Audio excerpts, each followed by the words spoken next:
Good day everyone. So this is our continuation ng discussion natin last time. So regarding stack data structure. So in the part 1 ng video lesson natin, I have discussed regarding about conversion of notation, which is from infix notation converted into your postfix expression or notation. So for today, I am going to discuss about conversion from postfix naman. Postfix expression, i-convert natin siya into an infix notation or expression. So here are the steps on how to convert postfix to infix.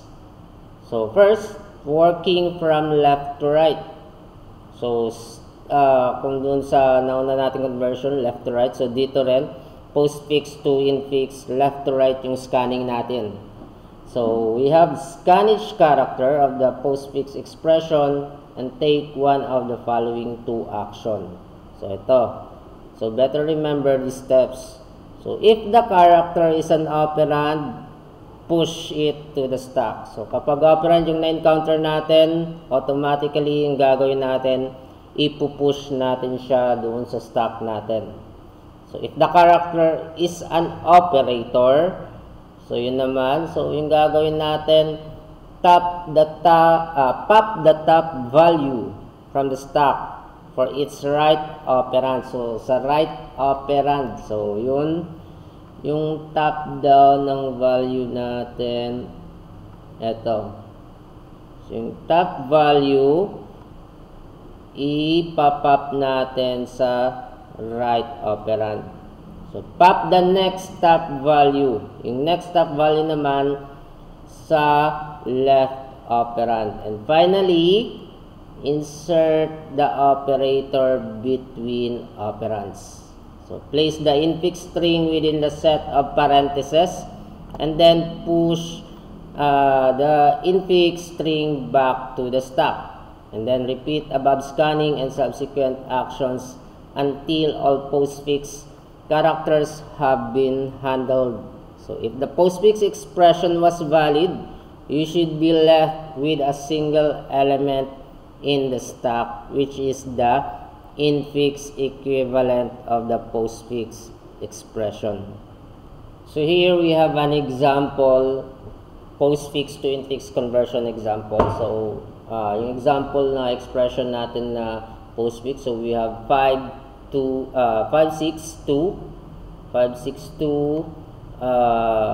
raised to the 2 power and then minus and asterisk sign. So ito yung process on how to convert. So first, we are going to start scanning from the element from left to right. But before that, sabi ko nga, di ba, so last time yung ginawa natin, before we, since nag-scan tayo, na-scan natin is stack, so before we push it to the stack, so yung operation na gagamitin natin muna is full na operation. So is full, check muna natin yung ating ano, and then saka tayo push dun sa stack natin. So is full, so since that is false, so we can proceed with the pushing doon ng elements doon sa ating stack.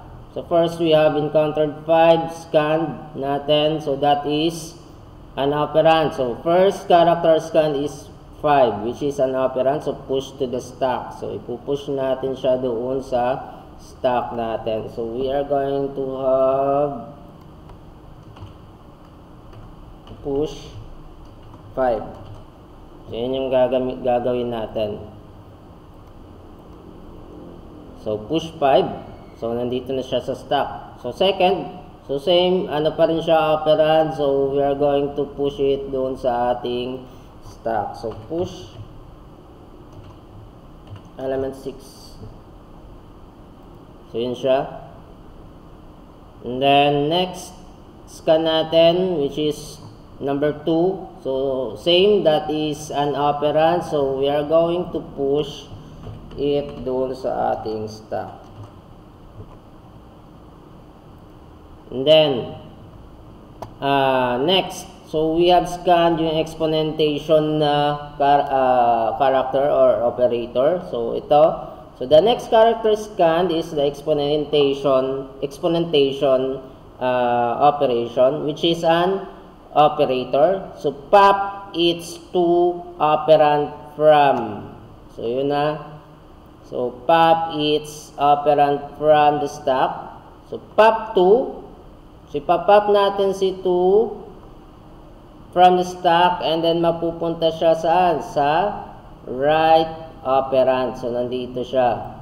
And then pop 6 natin. So ipapop natin si 6 from the stack for the left operand. And then mapupunta siya sa left operand. The next, insert natin si series, yung exponentation natin na sign dito sa gitna. And then lalagyan natin siya ng set of parentheses. So this one, yung nangyari dito is pop 2. So pag pop ng 2, napunta siya dun sa right side. Then next, pop natin yung 6. So pag pop ng 6, napunta siya dun sa left operand na side.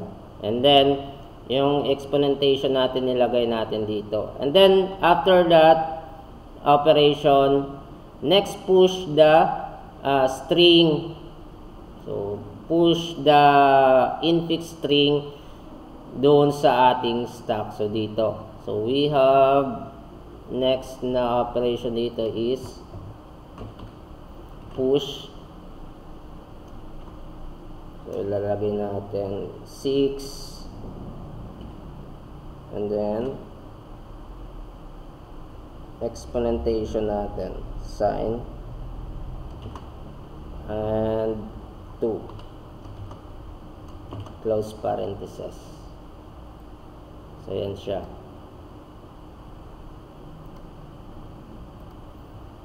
So yun yung nangyari doon. And then next character na nascan natin is number 2. So since that is an operand, so we are going to push it doon sa ating stack. So push 2.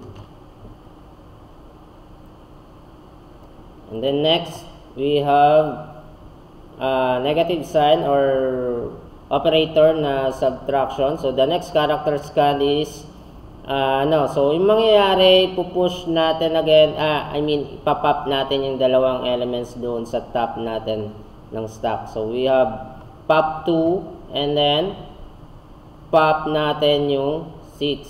So pop 2. So yung nangyari, nung pag-pop natin kay 2, napunta siya saan?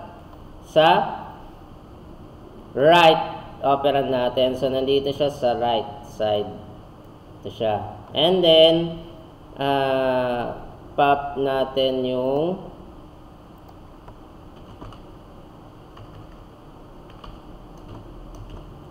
6 raised to 2. So pag pop natin kay dun sa 6 raised to 2, so nandito siya napunta sa left side. And then after that, place natin yung subtraction sign. And then yung kasunod nun, we are going to push the infix notation doon sa ating stack. Push natin, so 2, 6.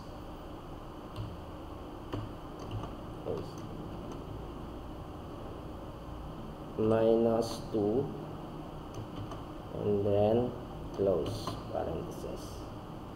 So that is yung gagawin natin. Pinush natin siya doon. So 1, 2, okay. So next ulit, character. So again, operator. So again, since it is operator, yung operation na gagawin natin is pop operation. So, etong nasa top natin, lalagay natin. So, i-copy lang natin to.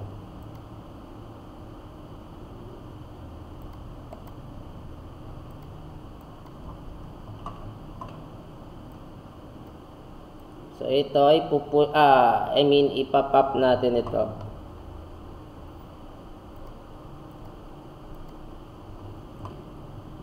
So pop. Yung nangyari dito na operation natin na. So pop natin ito. So mapupunta siya doon sa left side. And then pop natin yung 5.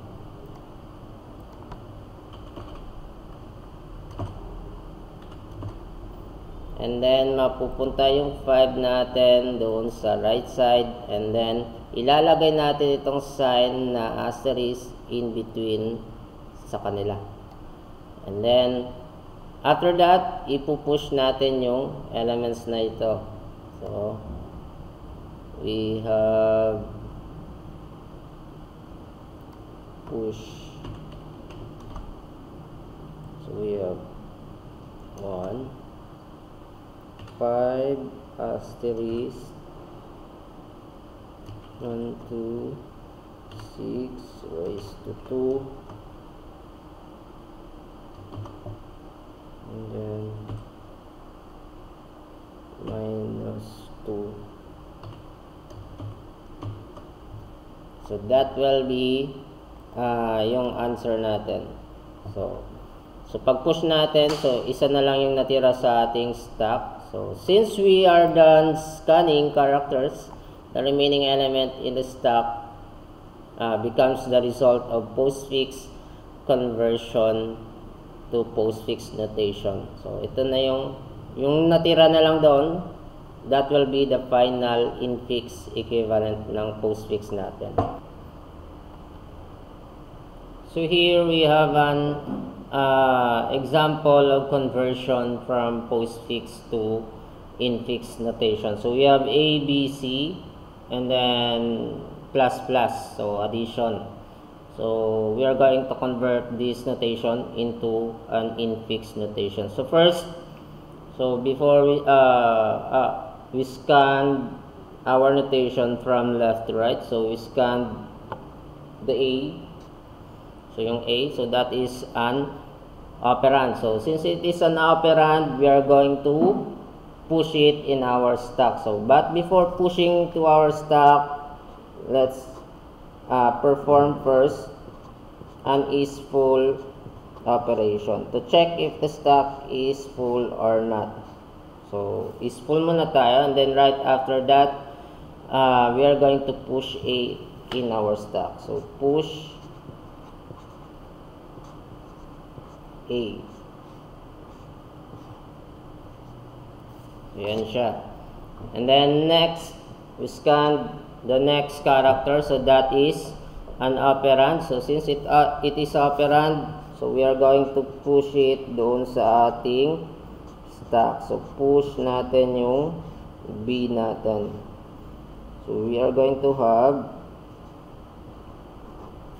so ito na yung magiging laman ng stack natin after pushing ng B character or B element natin. So next, scan natin is C. So that is also an operand. So we are going to push it sa stack natin. So push natin yung C.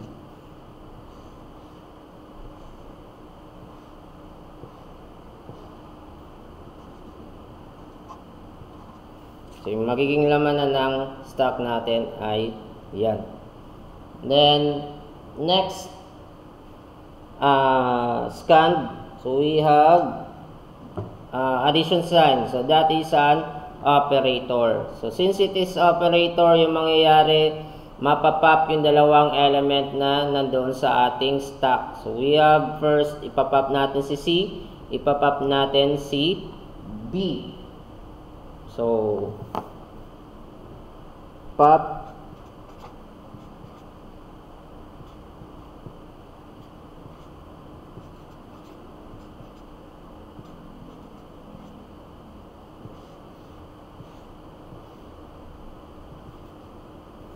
so, ito na siya. So, pop C.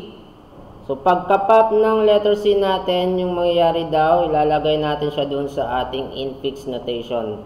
sa right side. Sa right side. So, nandito siya. And then, next, pag-pop ng B natin, ilalagay natin siya doon sa left operand ng infix notation. So, we have yan, B and C. And then, yung nascan natin na operator kanina, yung plus sign natin, addition sign, will be put in between dito sa mga elements. So, that is, B plus C, and then, lalagyan natin siya ng open and close parentheses. So, yan na yung nangyari nung nag-pop operation tayo. And then, after that, itong nabuo nating infix na notation, ipupush natin doon sa loob ng ating stack. So, push.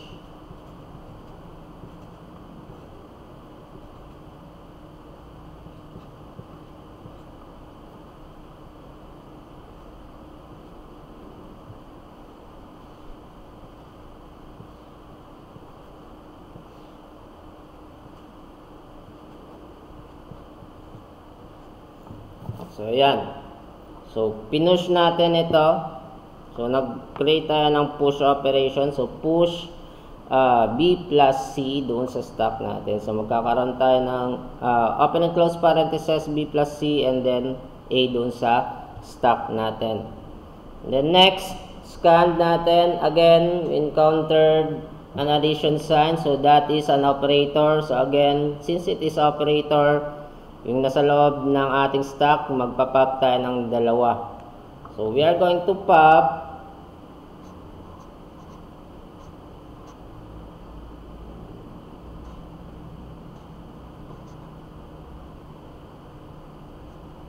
B plus C, and then pop natin yung A.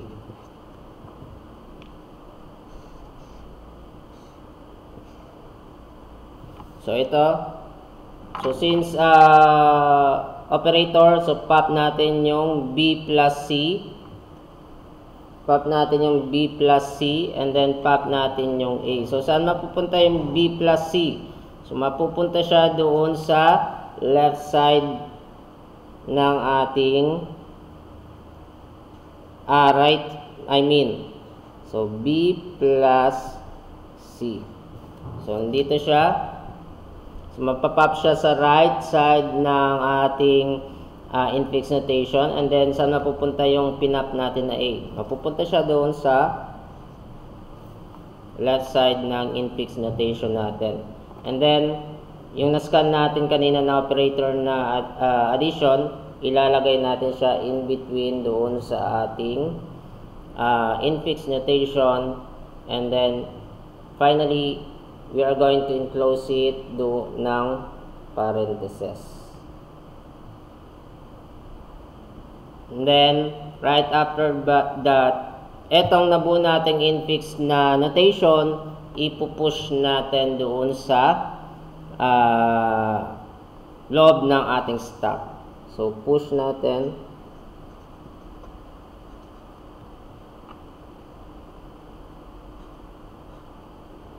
A plus B plus C.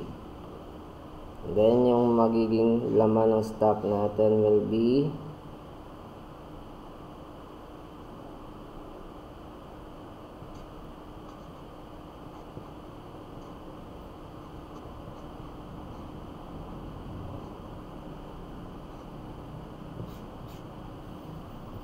So, ito na siya. So, yung magiging laman, so, here, push natin yung A plus B, A plus, and then open and close parentheses, B plus C, and then, dito na siya mapupunta sa stack natin. And then, this will be our final infix expression. So, that is conversion from infix to from postfix to infix notation.